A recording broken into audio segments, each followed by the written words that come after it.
Before discussing about coronavirus, firstly we need to know the origin of it. COVID-19 or coronavirus, which is said to have first originated in China's Wuhan in December 2019. It was declared a pandemic on March 11 by WHO. This strain of coronavirus likely came from bats and transmitted from human to human body by some unknown hosts. However, it remains unclear exactly how the virus first spread to human body.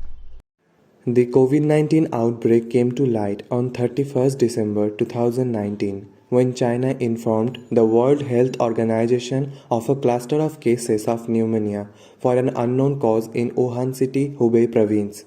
This name was chosen because the virus is genetically related to the coronavirus responsible for the severe acute respiratory syndrome.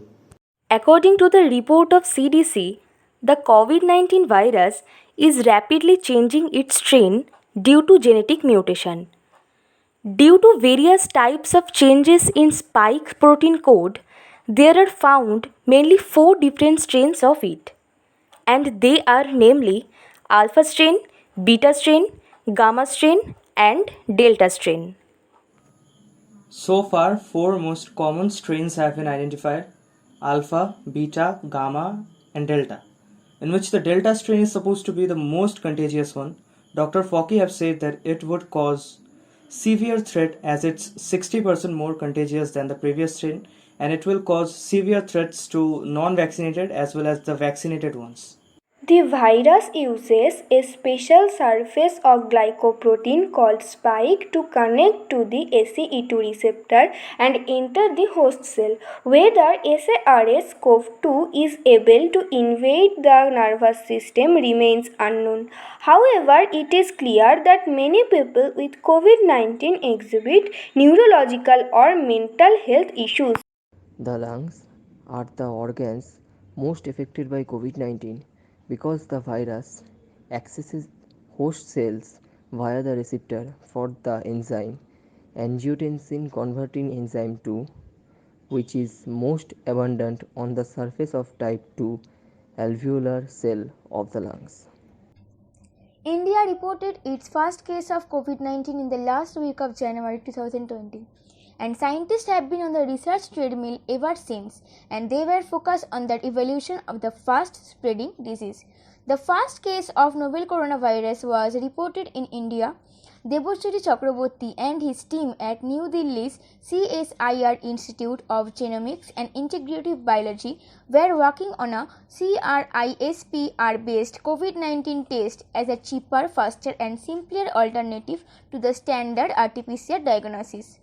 Who is bringing the world's scientists and global health professionals together to accelerate the research and development process, as a part of whose response the R&D blueprint was activated to accelerate diagnostic, vaccine and therapeutics for novel coronavirus.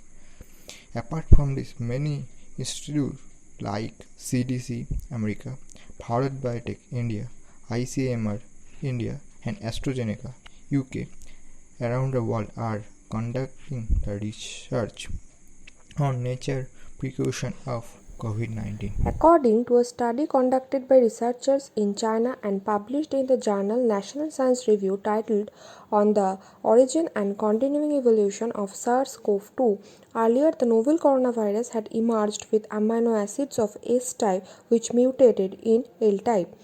The L-type strain of coronavirus became more dominant in China while the S-type coronavirus became more contagious in the rest of the world. In India, the first strain of coronavirus was L strain that originated in Wuhan according to experts, which eventually mutated into S and G strains which have spread across the country. Mutation is the change in genetic material of any organism. Mutation can happen due to errors, damages by radiation or chemicals. Mutation can even happen randomly. COVID-19 has a special type of spike protein. This spike protein makes them more infectious as these proteins help them to bind tightly with our cells. Coronavirus is genetically a single stranded ribonucleic acid virus, that is, RNA virus. All viruses of this kind mutate. Single stranded RNA viruses mutate so much that vaccination is required every year, as the previous vaccine may not continue to work and provide protection. Various vaccines like Covaxin, Covishield, Moderna, Sputnik V are launched in order to fight against novel coronavirus. The vaccines usually contain harmless species from the virus that causes COVID-19 or a modified version of a different virus than the novel coronavirus. It helps our cells to recognize the unwanted protein and build T lymphocytes and antibodies that will remember how to fight the virus that causes COVID-19 if the vaccinated person becomes infected in the future. COVID 19 vaccination is now offering a way to transition out of this phase of the pandemic. Fortunately, the beginning of 2021 saw numerous vaccines given emergency approval and begin their rollout in countries across the world. The current vaccines have proven to be highly effective against the novel SARS coronavirus 2 strain that has caused the pandemic. Recent data has highlighted the emergence of several mutational strains. There has been uncertainty as to whether the current vaccines will protect against these variants. India is now researching over SARS-CoV-2 vaccines. Scientific contribution from India are virtual screening and molecular kinetics, study of approved drugs as inhibitors of spike protein S1 domain and ACE2 interaction in SARS-CoV-2, and also the identification of inhibitor of RNA binding against 2019 nCoV protein. India's contribution in pre-COVID period was only 3.7%. This declines to 2.9% in period 1, increased to 6.7% in period 2, and 6.8% in period 3. Top medical advisor of US President Anthony Fauci said that India's contribution to global scientific knowledge is well known to all, and the knowledge is already helping in COVID-19 prevention and cure. Dr. J.A. Jalal, National President of IMA, stated that two Indian vaccines, Covaxin, developed by Bharat Biotech, and Covishield, developed by Serum Institute of India, are making feel proud. Good protective levels of antibodies have been found to develop with Indian vaccines. With great efficiency level and affordability, these Indian vaccines shall perform great for the people of our country. According to scientists and doctors, first we have to wear masks to prevent droplets.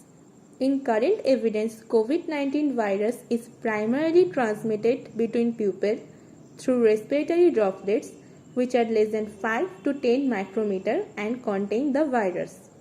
Second, when we washed our hands with soap and water, the hydrophobic tails of the free-floating soap molecules attempt to evade water. In the process, they wedge themselves into the lipid envelopes of certain microbes and viruses. Third, we keep a distance of at least 1 meter to break the chain of COVID-19 transmission. We are about 17 months into the COVID-19 pandemic, and we know about the virus continues to evolve. Now scientists have learned enough to set some important guidelines on how you can protect yourself. 1. Avoid touching surfaces. 2. Frequently clean your hands with soap or an alcohol-based hand sanitizer. Here, in the sanitizer, alcohols are organic molecules made of carbon, hydrogen, and oxygen, and they are highly soluble in water. That's because alcohol is a very effective disinfectant. So, alcohol's function is to break up the outer coatings of COVID-19. While such precautions for doctors are still in the planning stages in India, we asked medical professionals what goes through their minds when a pandemic is declared as they are at the forefront of testing and caring. How do their families react? Dr. Adarsh Pratap, president of the Resident Doctors Association at AIMS, Delhi, positioned at emergency, says, "It is the reason they signed up for the profession." His mother, who is over 60 and lives in Etawah, Uttar Pradesh, is worried. "But I tell her it's like being in the army in times of war. This has to be done." The contribution of doctors in such challenging times often proved to be critical. Dr. Pradip Bhattacharya, a renowned general physician in the area of and nearby Shamnagar, had displayed a tremendous act of kindness and sacrifice when he agreed to attend to patients physically who are needy but cannot afford costly treatment. Though he had to suffer severe consequences of this act as he died of COVID-19 at the mere age of 56. However, such an act of generosity earned him a place in the hearts of the residents of the area and restored. Due to the long time spans, the first plague pandemic 6th century to 8th century and the second plague pandemic 14th century to early 19th century are shown by individual outbreaks such as the plague of Justinian and the Black Death. In the 18th and 19th century, tuberculosis became epidemic in Europe, showing a seasonal. A pandemic is an epidemic of an infectious disease that has spread across a large region. For instance, multiple continents or worldwide, affecting a substantial number of people. A pandemic is basically a global epidemic, an epidemic that separates to more than one continent. Although the intensity of COVID is much higher at the moment, its effect will definitely decreases in the future. Observation of the past epidemics show that they have been active for some time but are now very rare. We have more vaccines in this year than the last year, so it is time to defeat COVID. Once a large section of society is vaccinated, it is the hope that the incidence of the COVID will decreases and this country's business, trade and economy will be revived. There's a lot of negativity. But from getting the virus under control to global collaboration, there are reasons to hope. The World Health Organization Director General Dr. Tedros Adhanom Ghebreyesus said, "There is now real hope that vaccines, in combination with other tried and tested public health measures, will help to end the pandemic. So, there is hope, and we will bring the change together."